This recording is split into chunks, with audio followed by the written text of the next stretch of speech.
Olá, bando de puto, estamos aqui para responder mais um e-mail. E quem mandou o e-mail de hoje foi alguém que eu não sei, porque eu não escrevi o nome aqui. Então segue o e-mail. Namoro há quase 2 anos, mas de um tempo pra cá estou me sentindo mais como a mãe chata dele do que como a namorada. Ele já é um adulto e muitas vezes por dia parece que eu estou lidando com uma criança. E não falo isso porque ele faz alguma brincadeira retardada ou alguma piada ridícula, que seria o meu caso. Mas porque ele não consegue lidar com as coisas do dia a dia como um adulto da idade dele. Para quase todas as tarefas, a gente tem que chamar a atenção dele para ele fazer certo, sem bagunça ou de um jeito desleixado. Além de, às vezes, ele querer que eu faça as coisas para ele pedindo com manha. Isso aqui é muito bom. Além disso, ele não é capaz de fazer alguma coisa na hora que a gente pede. Sempre tem que esperar ele terminar de fazer o que ele tá fazendo no celular ou no computador. Muita gente vai se identificar com esse vídeo. Muita! Tá bom só isso? Não! Eu adoro gente que manda e-mail com a pontuação de gente indignada. É sensacional. Se a gente tá a caminho de algum lugar sabendo que tem horário, ou eu quero chegar logo, ou saindo de um lugar pra ir embora, ou se eu preciso da atenção dele pra resolver alguma coisa, mas ele encontra com um amigo, eles ficam um tempão conversando e é um sacrifício tirar ele da conversa. Não contente, ele parece que nunca presta atenção no que eu digo, tendo a capacidade de, na mesma conversa, perguntar a mesma coisa ou usar um argumento que eu já rebati várias vezes. É muito todos os casais esse e-mail. Devido a isso, eu acabo quase sempre me estressando ou ficando quieta pra não discutir mais uma vez, porque eu sempre saio como a chata da história que não consegue entender o jeito dele. E eu sei que não é implicância minha, porque todos os amigos dele que já presenciaram isso já deram um toque nele. Observo ele com os amigos e é nítida a diferença. Ele não se diverte do mesmo jeito mais quando está comigo, porque essas situações sempre acontecem. Não sei o que faço. Tenho medo dele se cansar de mim por tudo isso. Gostaria de outros olhares sobre isso para saber se realmente implico demais com ele. Mandou o e-mail para a pessoa certa, porque se tem uma coisa que eu sei falar aqui é que vocês estão errados, né? Nesse caso eu fiz até um papelzinho das coisas que eu pensei quando eu li o e-mail, porque eu pensei, gente, eu tenho que anotar isso aqui, porque eu tô perdendo minha memória, eu acho que é Alzheimer. Mas o mais legal disso tudo, de eu ter escrevido esse lembrete para mim mesma, é que não existe escrito. É que aqui, ó, tem um recado. E comece a viver o melhor da vida. Não preciso falar mais nada nesse vídeo, tô brincando, vou falar. Uma coisa que a gente tem uma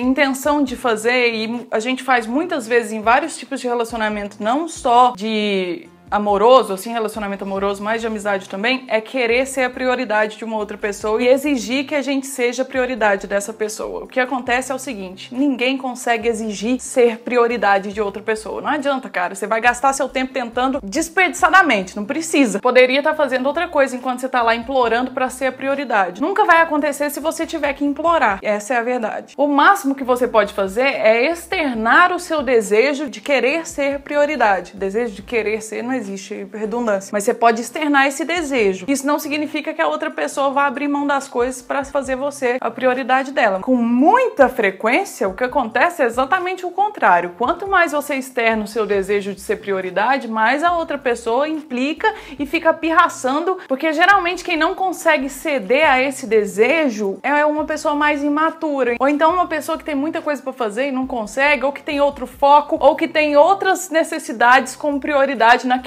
momento, porque não ser prioridade agora não significa que daqui a um tempo você não vai ser prioridade, porque as coisas da gente vão mudando, sabe? Eu já falei muito sobre isso aqui nos vídeos, principalmente sobre uma coisa que é minha, assim, de não saber priorizar o trabalho, a família e ficar dançando assim, ó, tipo uma onda. Que a sua presença me deu onda, o seu sorriso me dá onda.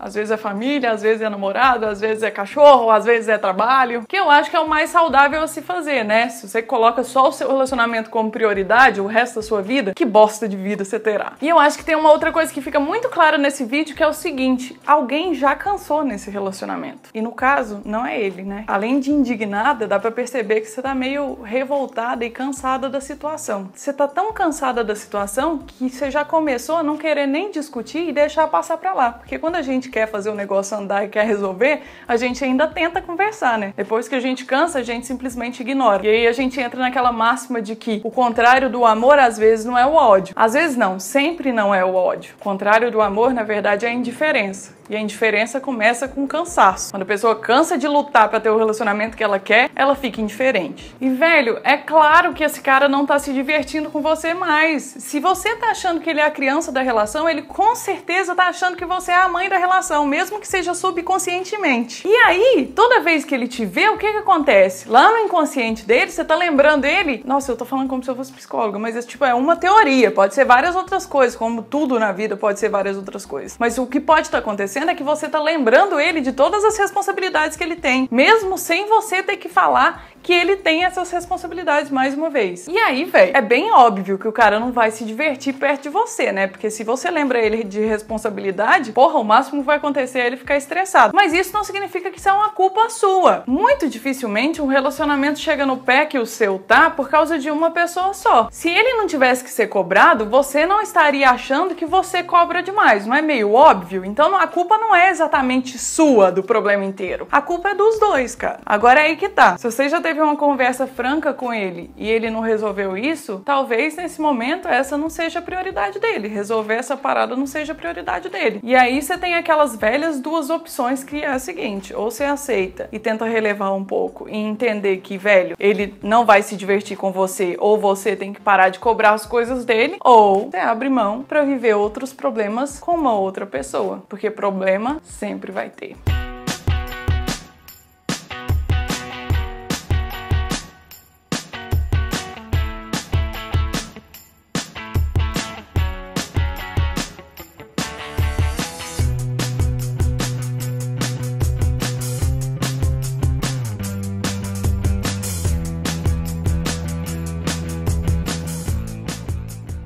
E aí eu não liguei pra ninguém nesse vídeo porque eu quero saber a opinião de vocês. Vocês acham mais legal quando eu ligo pros leitores nesse vídeo pedindo opinião? Ou vocês acham mais legal quando eu simplesmente saio falando as coisas todas e acaba o vídeo? Eu vou deixar 2 comentários aqui embaixo. Um escrito: sim, eu gosto que você ligue para os leitores. Não, eu prefiro que você não ligue. E daí eu vou pedir encarecidamente pra vocês clicarem no curtir daquele que mais representa a sua opinião, pra eu saber como que eu vou agir nos próximos vídeos. Se eu vou ligar pros leitores ou se eu não vou ligar pros leitores e vou fazer sozinha. Véi, essa é a primeira vez que eu estou sendo democrática nesse lugar, então não percam essa oportunidade, porque a gente nunca sabe quando vai durar, né? O TPM tá chegando e muito provavelmente eu posso chegar amanhã e falar: foda-se essa porra! Eu vou fazer do jeito que eu quiser. Tô brincando, isso eu vou respeitar, eu juro. Tô aqui, ó, gravado. Vou respeitar.